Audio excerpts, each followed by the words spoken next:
Welcome to the Mindset Architect Podcast, where it's all about creating the life you want, the business you want, and making a real difference.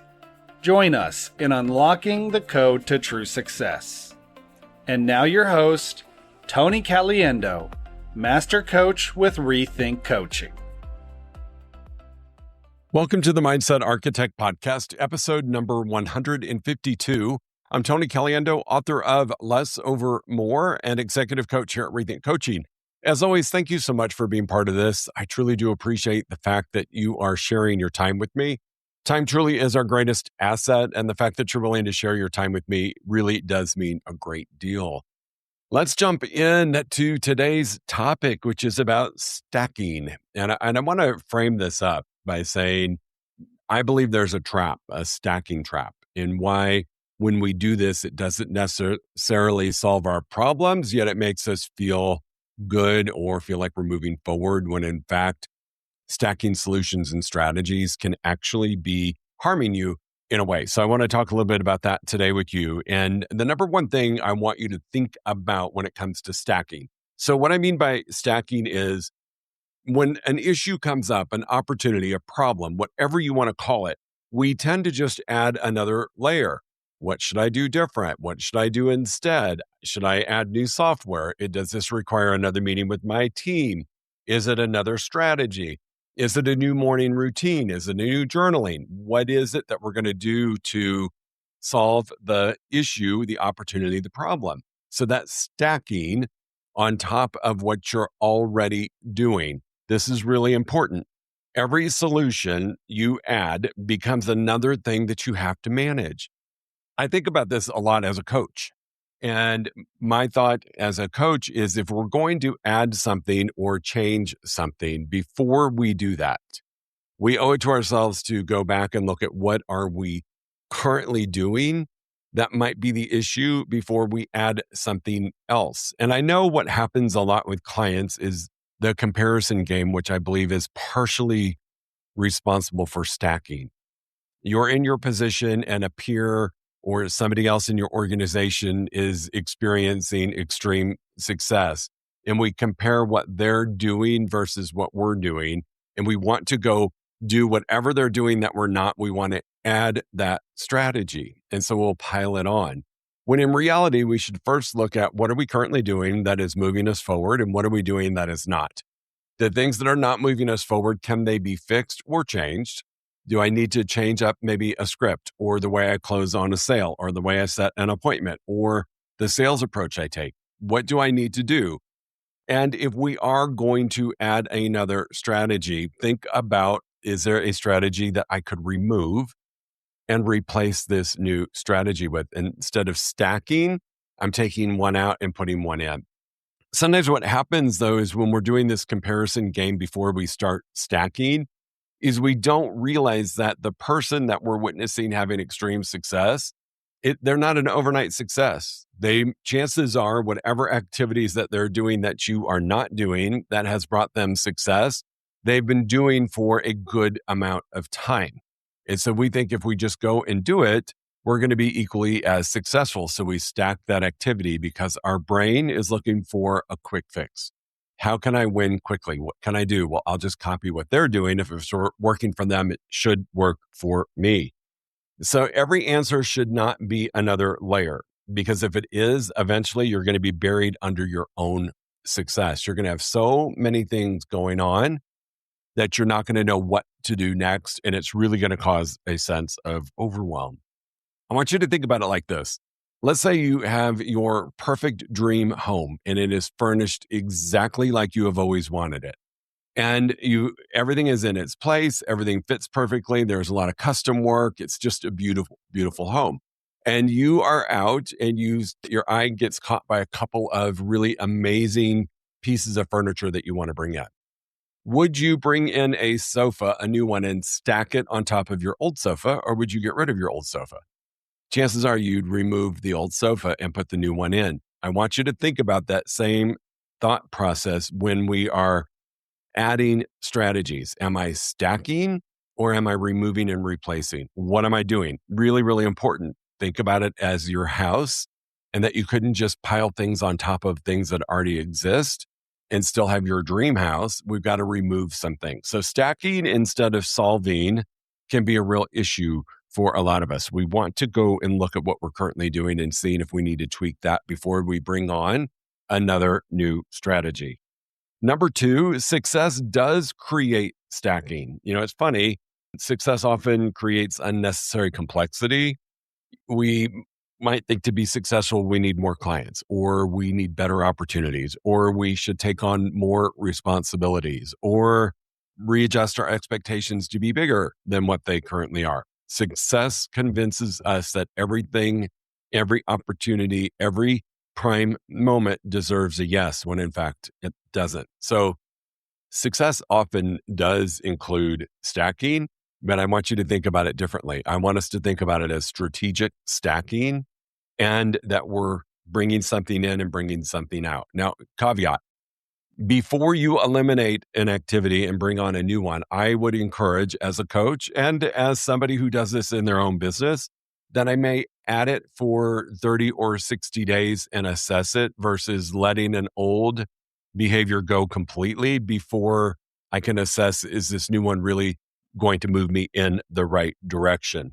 There are times that we're going to add and we're going to stack, and we're going to allow it to stack for 30 or 60 days before we remove. I think some good examples of companies that have done this removal versus stacking brilliantly. Think about Apple. If you're an Apple user, if you're not, whatever smartphone you use, think about the new features that have come on and then the old features that go away. If I think about the first iPhone that I had, I don't know how many years ago, probably more than I care to remember, and amount of money I've spent. I think I'm on iPhone 17. If I think about the old strategies that it had and the old features that it had, if that would be all combined in with what I'm trying to do today, it would really get in the way. Luxury hotels, luxury restaurants, best restaurants, they have mastered the art of simplicity and not offering every possible service or every possible meal.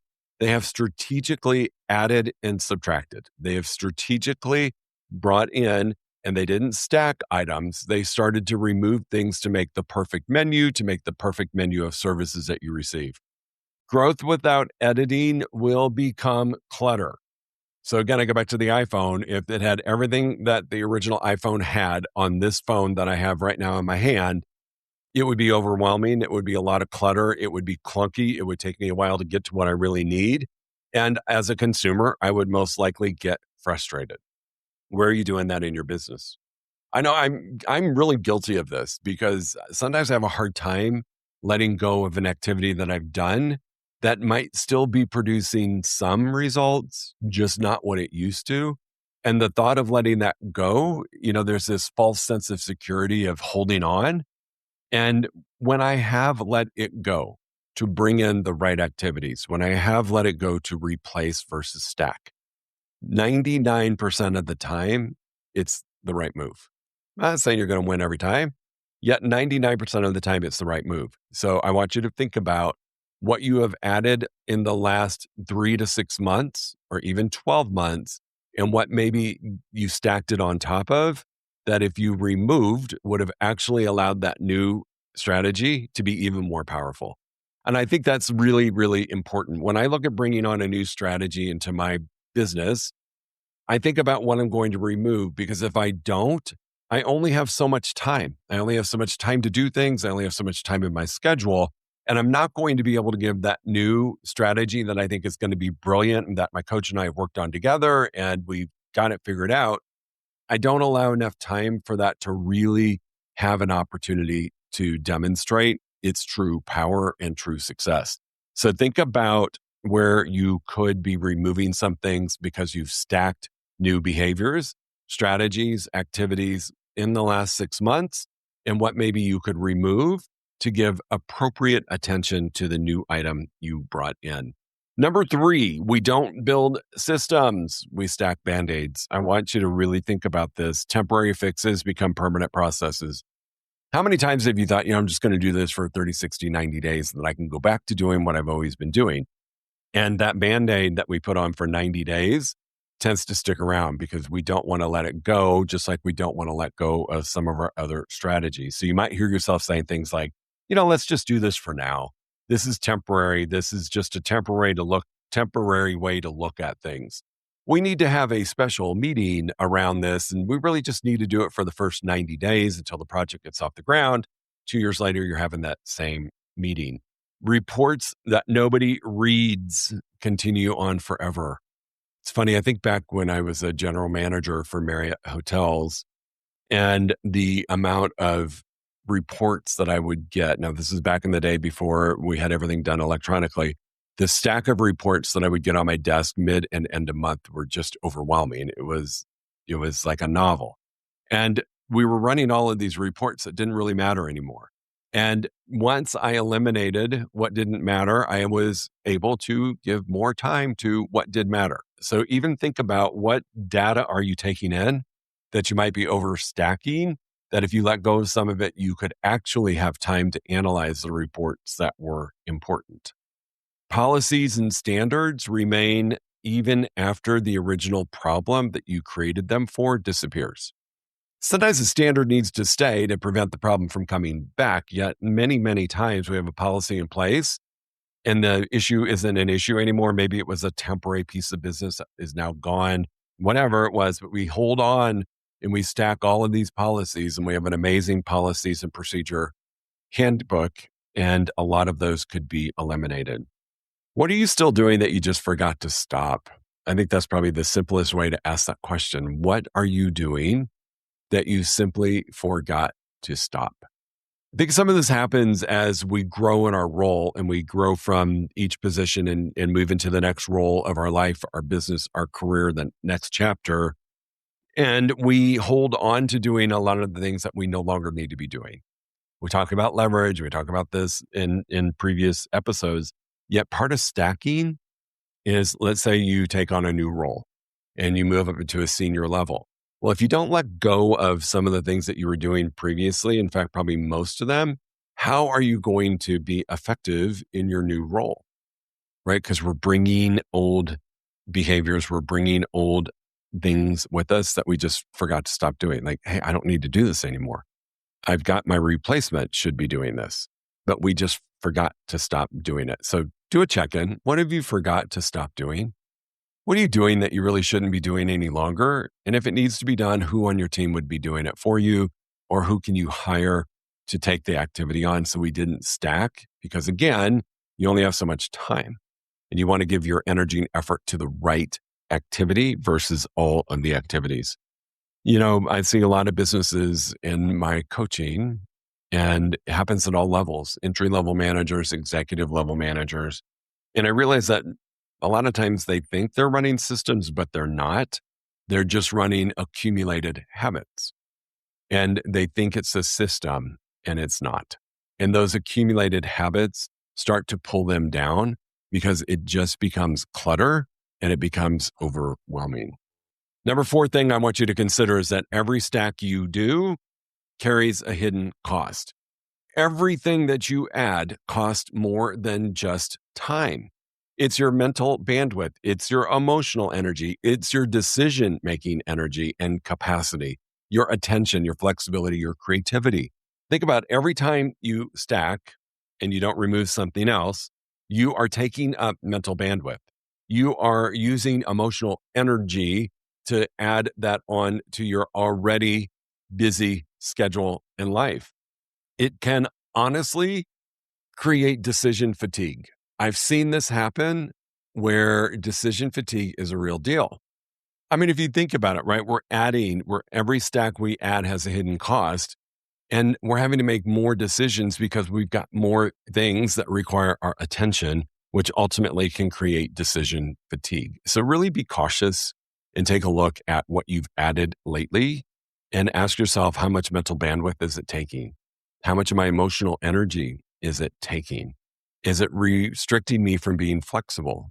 For those of us that are entrepreneurs, and even some of my executive clients that I coach are C-suite friends, we do it because we wanted freedom and flexibility. Yet if we stack, it's robbing you of that freedom and flexibility. So we really need to pay attention that thing that you stack is going to require more from you. The weight you're carrying may not be your workload. It may be everything you've stacked on top of it. This is where it's really important for those of you who might be a little bit of a control person, myself included, that you have to surrender and give away things that you no longer need to be doing, and understand that it may take a moment to train someone to share how to do it with somebody. Yet if you don't, that weight that you're carrying may not be your workload. You might be carrying yours and somebody else's. If you stack, I promise you, you're carrying way more than your fair share. Number 5 is the most powerful question isn't what should I add? It really is about great leaders do one thing and they do it really, really well. And they do a lot of things. But the one thing about this, should I add this to my schedule or should I add this into my repertoire, is really, should I subtract first? And it goes back to that analyzing what you're currently doing, that you're doing out of habit, or you're doing that's no longer serving you. You're doing that's not providing the results that it once did, and it's no longer a viable option. Great leaders subtract before they stack or optimize. They ask simple questions. What can I stop? What no longer creates value? What meetings can disappear? This is a big one. What meetings am I attending that I don't need to be in anymore? I always think about this when I started moving up the ranks at Marriott. I'm very fortunate that I had amazing mentors. And they taught me that every time you moved up, somebody else was taking your responsibilities. And so I did not need to attend every meeting that was happening at the hotel. I didn't. That's why I had directors. That's why I had senior leadership. That's why I had senior salespeople. They were the ones that would host those meetings and give me the very brief CNN version and results that I needed to look over. I didn't need to attend. So great leaders subtract. And some of that subtraction, I promise you, can be in the form of meetings. What meetings are you attending that you no longer need to attend? What Facebook group are you participating in that you've outgrown, that you really don't need to attend, but you find yourself every morning logging in because that's just what you've done, when that time could really be used elsewhere to serve you at a higher level? What clients am I working with that are no longer aligned? I will tell you, this is a tough one. Occasionally, I will ask a client to not be part of my world anymore. And I know it's kind of like breaking up with somebody, right? I think they're feeling it as well. You just have the courage to say it. What clients are you carrying that you shouldn't be carrying anymore because they're out of alignment? They're taking a lot of energy and time. They are going against your core values through the lens of business or life. So take a look. And I promise you, as scary as it might be when you let that go, because we look at that's income, right? I'm letting go of this guaranteed income. More will show up. That's part of the book, Less Over More, is that when we're carrying around the wrong more, so we're carrying around the wrong clients, we're blocking God, universe, whatever you believe in, from delivering more. We don't have the bandwidth. We don't have the time. We don't have the place for it. So really think about, am I carrying clients? Am I carrying employees? Am I carrying associates? What am I carrying that is no longer aligned, that if I let go, I could get aligned again and great things will show up? And what goals are you carrying that aren't yours? You know, each one of my coaches, each one of my associates has a goal. That's their goal. It's not mine. And I'm not carrying their goal for them. I will help them. I will coach them. I'm not carrying their goal. They need to carry their own goal. What goal have you stacked on top of yours that doesn't belong to you that you're carrying? Keep that in mind. What exists only because you've never questioned it? What exists in your business or life right now simply because you've never questioned, why am I doing this? What have I forgot to stop doing? You don't create capacity by finding more time. You create capacity by carrying less. Boy, if you get the secret to creating more time, please let me know. I would love to be let in on that little secret. We all have finite time, so it's really important that you're paying attention to what you're doing and you're not stacking, robbing yourself of time that needs to be allocated to the right activities versus all the activities. Number 6, less creates more. I mean, honestly, let's reflect back on the book, Less Over More.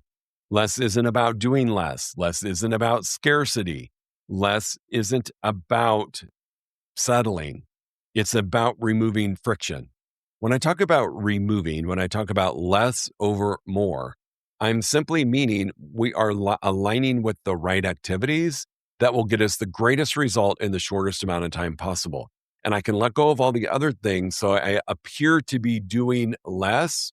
What I'm really doing is only focused on the right, more activities. And I've removed everything else that is not really supporting me. When I do this, and it's the reason I wrote the book, because it goes against our thinking, it goes against our programming about success. Success is about doing more. And I want to change that. I want to show you that there's great power in less, that success through the power of less is so incredibly powerful. When I do this, my thinking changes for the better because I'm not having all of these things I got to think about. I'm only thinking about the things that matter or what potential is out there that I'm not allowing myself to receive, that if I eliminated something, subtracted, I could receive it. Better leadership. Boy, I become a better leader when I'm not carrying around the wrong more. Because the wrong more, to be honest, makes me really cranky. When I'm doing the wrong more, I can feel myself get annoyed and irritated. And if you've been around me, I'm pretty transparent when those feelings are obvious. And so I become a better person when I let that stuff go instead of just stacking and being cranky about it. My relationships are better. My health is better. My business is better. All of that stuff really happens when we stop stacking and we add subtraction into the equation. Less really is, simply put, subtraction. You can say it's subtraction over more. That's what's really important. And keep in mind that less and more are not opposites. Less is the process. More is the result. So more is the outcome. And if we think about less being subtraction, then subtraction is your pathway and more is your outcome. What if your next breakthrough in business is not another strategy? What if it's simply something you're finally willing to stop doing? Your next breakthrough in business isn't another strategy. What if it's something you're finally willing to stop doing? I love that question. What have you forgot to stop doing? What are you doing out of habit? What are you doing on autopilot that you no longer should be doing? So if you're up for a challenge, here's what I would say. This week, don't add another thing to your world. Just don't. Instead, identify one stack that you're carrying that you're not giving it its appropriate chance, opportunity, and time that if you eliminated or subtracted something, you could. And that new brilliant strategy that you've come up with your coach, with your peers, with whoever, is actually going to get a moment to breathe and come to life. So think about things like the meetings you're in, a process that you're doing that's no longer working, a commitment, a habit, a report, an expectation, a goal that's not yours anymore, and remove it. See what happens. See what happens to your bandwidth. See what happens to your mental capacity. See what happens to your mood. Pay attention to what shows up in that space and what is able to be created because of it, because that is truly the heart of less over more. You don't build a better future by endlessly stacking more onto today. I want you to think about this. You build it by having the courage to subtract what never belonged there in the first place or has worn out its welcome. Think about what you can subtract, and I promise you, your business and life will thank you for it. All right, team, have a great week. We'll talk to you soon. If you enjoyed listening to this podcast, you must come check out the Mindset Architect Group coaching program. It's our monthly program where we explore the power of your mindset, help you identify what you truly want in business and life, and then help you reach those goals. Come check us out at rethinkcoaching.com/group-program. That's rethinkcoaching.com/group-program. We'll see you there.